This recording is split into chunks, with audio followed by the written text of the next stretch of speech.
Welcome again guys sa aking YouTube channel. Kung bago ka lang sa aking YouTube channel, huwag mong kalimutan mag-subscribe at huwag mo rin kalimutan i-click ang bell button.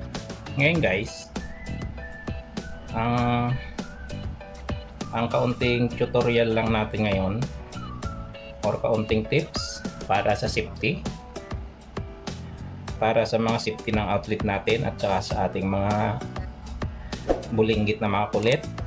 Ayan. Ito guys, outlet. Ayan. Ito guys, papakita ko sa inyo picture na lang kasi wala akong actual na yung outlet na walang cover. Ayan.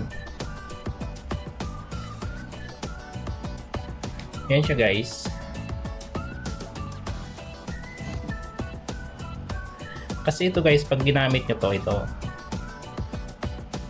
yung ganitong outlet, okay lang guys kung wala na kayong maliliit na bata sa inyong bahay. Ayan. Ito pwede nyo itong gamitin. Ayan. Kasi ito guys, wala yan cover. Ayan. Yung outlet na yan, electrical outlet. Nabubulol kasi ako guys. Ayan. Wala na yan outlet. Wala nang ano yan. Walang cover yan guys.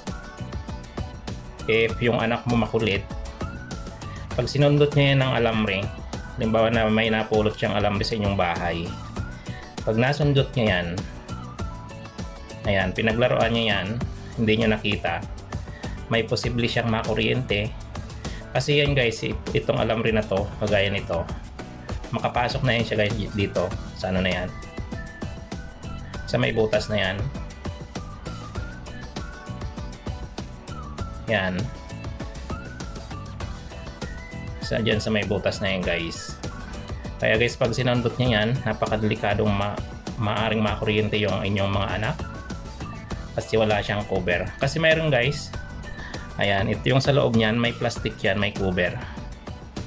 Tapos hindi guys, may isa din ako dito. Ayan, picture lang ito guys kasi wala akong ano dito, isa sample. Yan guys, ito okay na rin to kasi ayan, pagkatapos yung gamitin yung outlet, pwede nyo isara kasi ito may cover siya. Yan, biniliwan ko na siya. Yan, may cover yan. At least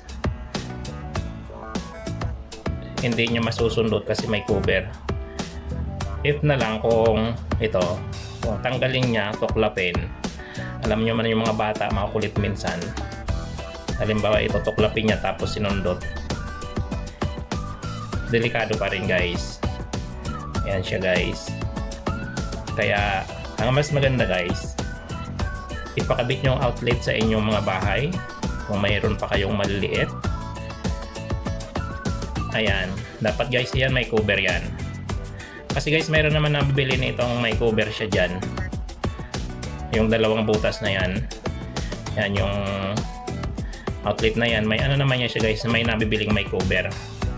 Kasi napakadelikado guys ng kuryente. Parang ano yan guys, parang kidlat. Parang kidlat lang yun guys yung kuryente. Napakadelikado. Kagaya nito guys, ito.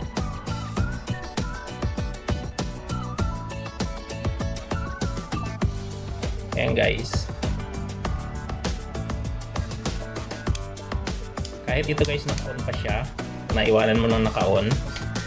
Yan guys, kahit sundutin to ng bata, sundutin niya ng sundutin, hindi yan guys makapapasok yung alambre kasi ay siya guys, may cover siya sa ilalim. Ayan. Matama, ipapasok lang yan guys kung if mag-plug ka na, mayroon ka nang isasaksak. Saka lang siya guys mag-o-open. Ayan, yung sa ilalim na yan. Yan guys, mas maganda na yung guys yung safety yung mga outlet natin para iwas kuryente, iwas sa aberya. Ayan. Ayan guys, ang tips ko sa outlet, sa electrical outlet. Ayan siya guys. Pasensya na guys kasi ito lang yung yung available na sample. Ayan siya. Kahit guys yung dalawang anuhin, mayroon naman yan guys, may mga cover siya sa ilalim.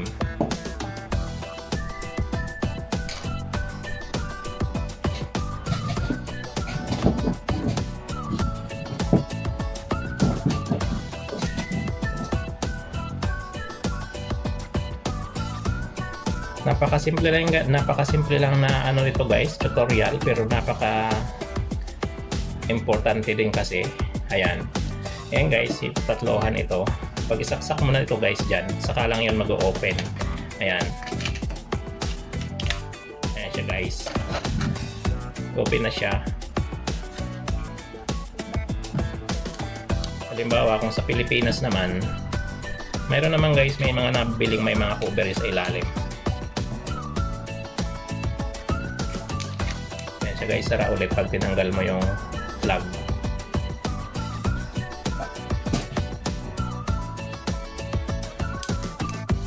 Ayan guys, hanggang dito na lang ulit. Sana may naitulong ako na kaunting kaalaman dito sa mga electrical outlet natin, lalo na sa mga bahay at may mga bata.